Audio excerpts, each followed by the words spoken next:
After more than 11 years at Penn State, which included a trip to the national semifinal game last year, James Franklin was let go in Happy Valley in October. He said he wanted to coach again. He didn't have to wait long. Hired at Virginia Tech last month. And while Penn State is still looking for a coach, James Franklin has wasted no time in putting his first class together in Blacksburg. And James Franklin joins us now. Coach, thanks so much for being with us here on National Signing Day. As much as money has entered the conversation of recruiting over the last few years, it's still about relationships. How would you describe the conversations that you have had with recruits, specifically the ones that you were able to flip from your old job to your current one? Well, it's still about relationships unless the gap of money is too wide. And I've been a part of a few of those as well. But yeah, I think that was a big part of this, right? Like most of the guys that we are signing today are guys that we've had relationships with 2+ years with them, with their parents, with their high school coaches. We've established really strong relationships and trust and comfortability.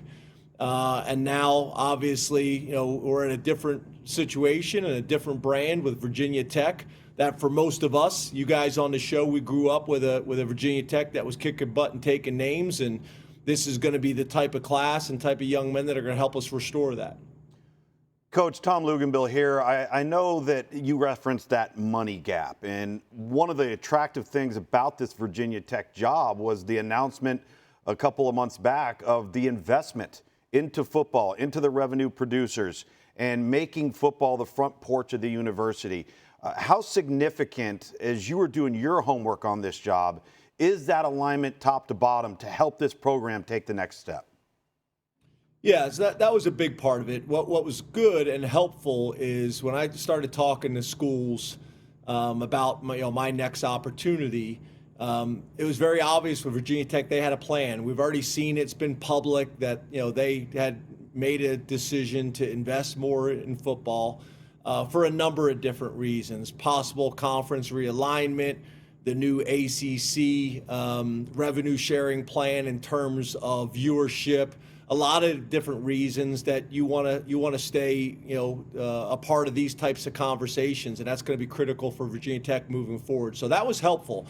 When I sat down and met with them, they already had a plan when it came to staff budget, when it came to coaches' budget. They had already done their benchmarking in the ACC nationally, and then from an NIL perspective. So when I made my ask and request when the time came, they weren't far off from what they had already planned.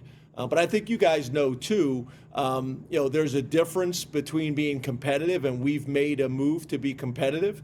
But I think you follow this closely enough. There are 10 programs out there in the country that are different than everybody else, like significantly different than everybody else. And that's what everybody's trying to do, is find different ways to be creative and strategic into closing those gaps so we have a chance to be as successful as anybody else. Coach Craig Harvard here. The DMV is probably one of the more underrated talent pools, and probably nobody gave Maryland fits more than you did when you were at Penn State. Now you're actually closer by there in the state of Virginia. Can you just talk about your relationships there and how you plan to kind of further utilize the DMV even a little bit closer to home now at Virginia Tech? Yeah, I think, I remember being at Maryland with Ron Vanderlinden, and then Ron got let go and Ralph Friedgen came in.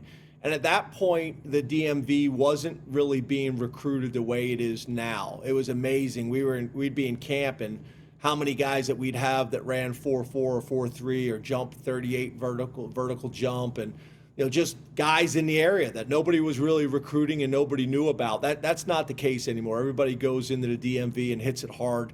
Obviously, that was a very important area for us at Penn State and had been for a long time. And if you look at Virginia Tech, it's been critical in our history as well. So it's going to start at home, in our state of Virginia, but obviously we're going to have to do a great job in Maryland, in D.C., the DMV, as well as all the surrounding states, North Carolina. We'll get into South Carolina a little bit more than we did when we were at Penn State.